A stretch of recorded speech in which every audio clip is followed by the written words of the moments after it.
Assalamualaikum warahmatullahi wabarakatuh.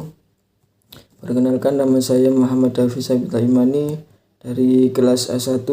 Di sini saya akan mempresentasikan materi tentang Islam dan kemajemukan umat. Di sini saya akan membahas 3 bahasan. Yang pertama yaitu keberagaman agama di Indonesia. Yang kedua, Islam sebagai agama toleransi. Yang ketiga, Islam sebagai agama kemanusiaan. Yang pertama yaitu keberagaman di Indonesia. Pemicu konflik dalam perspektif keagamaan, semua kelompok agama belum yakin bahwa nilai dasar setiap agama adalah toleransi. Akibatnya, yang muncul intoleransi dan konflik. Kemudian, pengembangan toleransi dilakukan dengan 2 cara pendekatan. Yang pertama yaitu pendekatan sosial, yang kedua pendekatan budaya. Yang pertama, pendekatan sosial dilakukan melalui intergroup relation, yaitu hubungan antara anggota-anggota dari berbagai kelompok. Untuk meningkatkan integrasi di antara mereka, dengan adanya intergroup relation ini dapat pula menetralisir konflik-konflik di antara kelompok.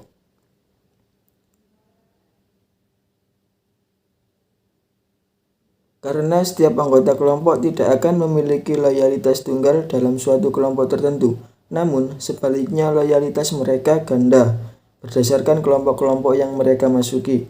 Dengan demikian, kekhawatiran akan terjadi fanatisme sempit, sentimen-sentimen primordial juga akan dapat dinetralisir karena kegandaan loyalitas yang dimiliki oleh masing-masing anggota kelompok.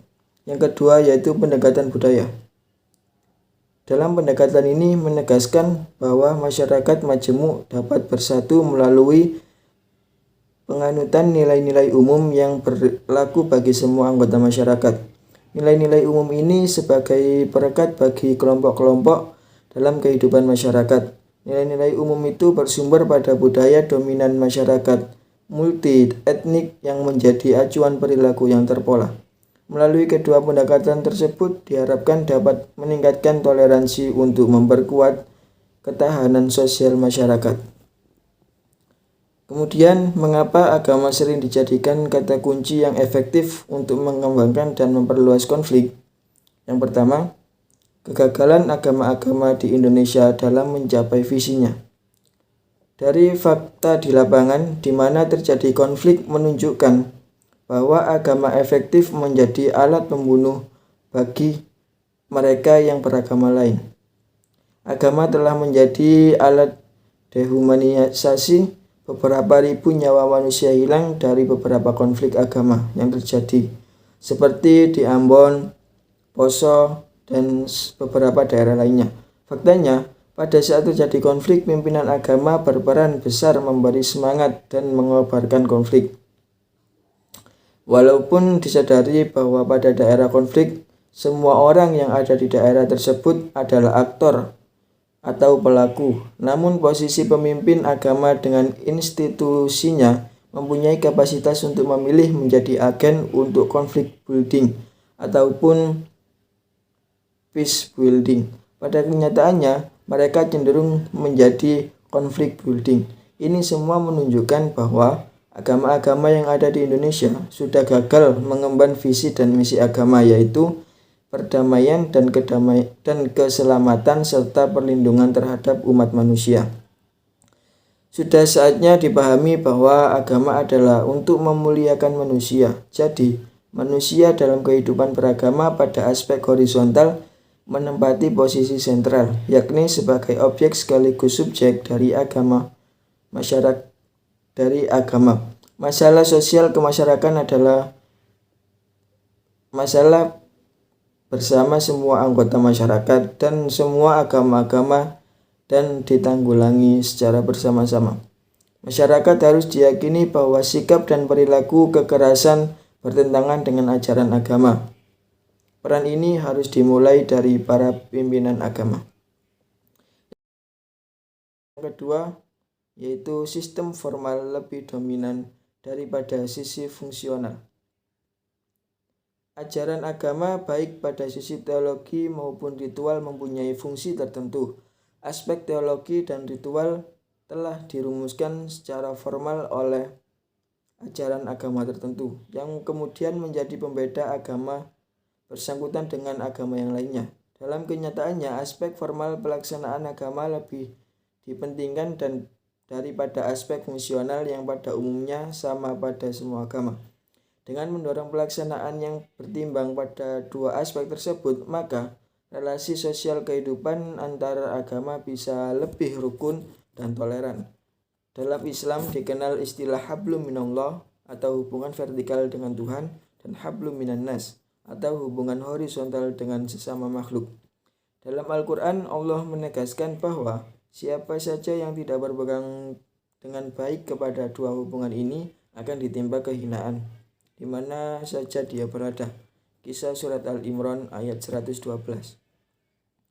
Yang ketiga yaitu agama masih menjadi survival unit dari sebagian besar masyarakat Indonesia. Pada diri manusia melekat berbagai macam identitas. Identitas tersebut ada yang datang sejak lahir, namun ada juga identitas yang dibangun berdasarkan pada pilihan. Berkaitan dengan ini, identitas juga dapat dibagi dua, yaitu yang bisa berubah dan yang tidak bisa berubah. Agama adalah salah satu identitas yang bisa berubah, sekalipun sangat sulit. Apabila di titik lebih dalam, agama ternyata oleh sebagian besar masyarakat Indonesia masih ditempatkan sebagai survival unit dari identitasnya. Artinya, sebagian besar masyarakat Indonesia masih menjadikan agama sebagai salah satu unsur yang ikut memperkokoh dan menghidupkan identitasnya. Survival unit inilah yang membangun solidaritas yang mendalam. Dalam keadaan tertentu, manusia terkadang bertindak tanpa berpikir panjang ketika ada ancaman atas survival unit tersebut. Makanya dapat dipahami jika ada orang yang mau mengorbankan segalanya untuk itu, termasuk nyawanya. Atas dasar inilah harus ada usaha untuk menggeser survival unit pada solidaritas yang lebih besar atau dengan membuat superdinat goal bersama dalam relasi antar agama. Yang keempat yaitu tingkat kecurigaan yang tinggi antar umat agama. Agama sebagai survival unit memunculkan solidaritas tapi sekaligus melahirkan jarak dan kecurigaan yang tinggi di antara berbagai kelompok agama. Munculnya stereotip masyarakat tentang daerah tertentu akibat lebih jauh dari posisi agama sebagai survival unit tersebut. Pada saat orang bicara Makassar, maka yang terbayang di pikirannya adalah sebuah daerah muslim. Namun, jika seorang bicara Ambon adalah Kristen, Flores adalah Katolik, dan lain-lainnya. Pada tingkatan lebih kecil ternyata tampak jelas adanya pengkaplingan atau wilayah berdasarkan agama. Kasus Ambon lebih parah lagi. Nama desa menunjukkan komunitas yang merujuk pada agama tertentu. Namun, marga tertentu menunjukkan asal daerah dan dari komunitas agama mana dia berasal. Pergerakan orang beragama lain pada daerah yang sudah dikapling merupakan ancaman. Perpindahan agama dianggap menistakan agama sebelumnya dan dianggap sebagai sebuah ancaman, seperti konflik Poso sebelum peristiwa perkelahian antar pemuda yang waktu itu menyulut konflik Poso. Sebelum peristiwa perkelahian tersebut, ternyata sudah ada pengkondisian awal, yaitu masuknya salah satu ustadz atau guru agama Islam menjadi pendeta. Atas dasar inilah perlu dibuka ruang dialog bersama antar pimpinan agama. Dalam prosesnya dilakukan kesepakatan tentang nilai-nilai kemanusiaan yang akan dijadikan pegangan.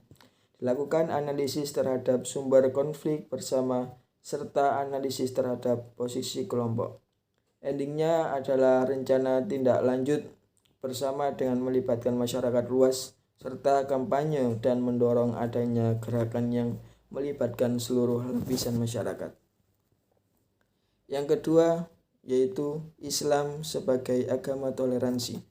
Dalam sejarahnya yang panjang, Islam hampir tidak pernah lepas dari yang namanya toleransi. Toleransi dalam sejarah Islam hampir seumur dengan Islam itu sendiri. Sangat banyak dasar hukum baik dari ayat-ayat Al-Quran maupun hadis Nabi SAW yang menunjukkan pentingnya sikap toleran dan keharusan menghargai keberagamaan bagi semua umat Islam. Yang pertama terdapat dalam bidang hukum.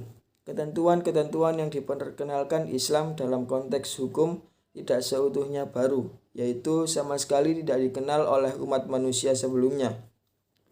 Islam masih mengakui aturan atau ketetapan-ketetapan hukum yang ada sebelumnya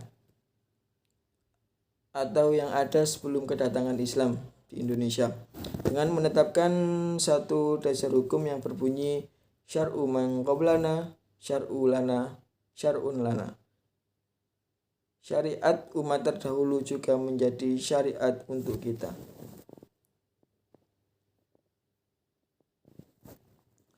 Kemudian yang ketiga, Islam sebagai agama kemanusiaan. Islam bukan agama formalitas yang hanya mementingkan ritual dan aturan yang ketat, namun melupakan hal yang fundamental seperti keadilan, kasih sayang, dan kepekaan terhadap penderita. Sesama Islam adalah agama pembawa ukhuwah atau persaudaraan, dan mungkin karena beratnya resiko pembangunan jembatan atau yang disebut dengan ukhuwah, Islam menghargai upaya memelihara ukhuwah sebagai amal soleh yang utama.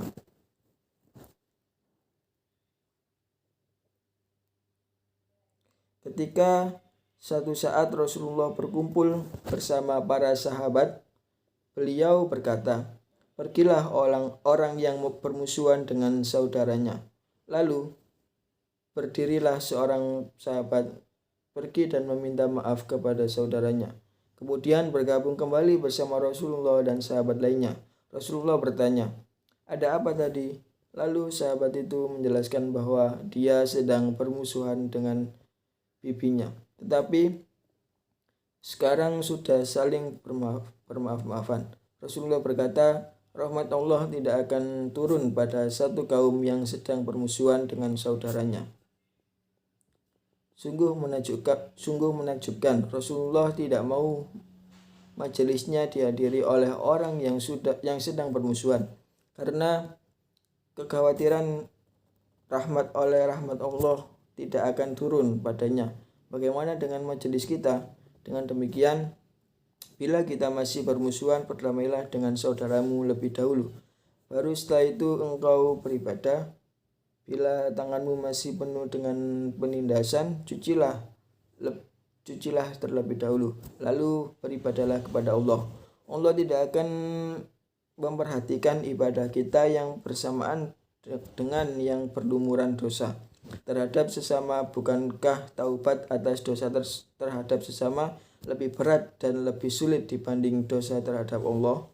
Hal ini menunjukkan bahwa Allah sangat memperhatikan sisi kemanusiaan manusia. Tugas orang yang beriman adalah mensucikan dunia dengan menegakkan kemanusiaan manusia. Orang yang memiliki religiositas tidak hanya memikirkan dirinya sendiri, tetapi justru memberikan diri untuk keselamatan orang lain. Keimanan harus membuahkan kebaikan, perdamaian, keadilan, dan kesejahteraan. Kemudian terdapat perkataan Nabi Muhammad SAW yang berbunyi, "Kau maklumi orang yang menentangmu karena ketidaktahuannya. Engkau maafkan orang yang menganiayaimu. Kau berikan rezekiku kepada orang yang mengharamkan hartanya untukmu, dan engkau sambungkan persaudaraan dengan orang yang memutuskannya." Sekian dari saya, kurang lebihnya mohon maaf. Ihdinas siratal mustaqim. Wallahul muwaffiq ila aqwamit thoriq. Assalamualaikum warahmatullahi wabarakatuh.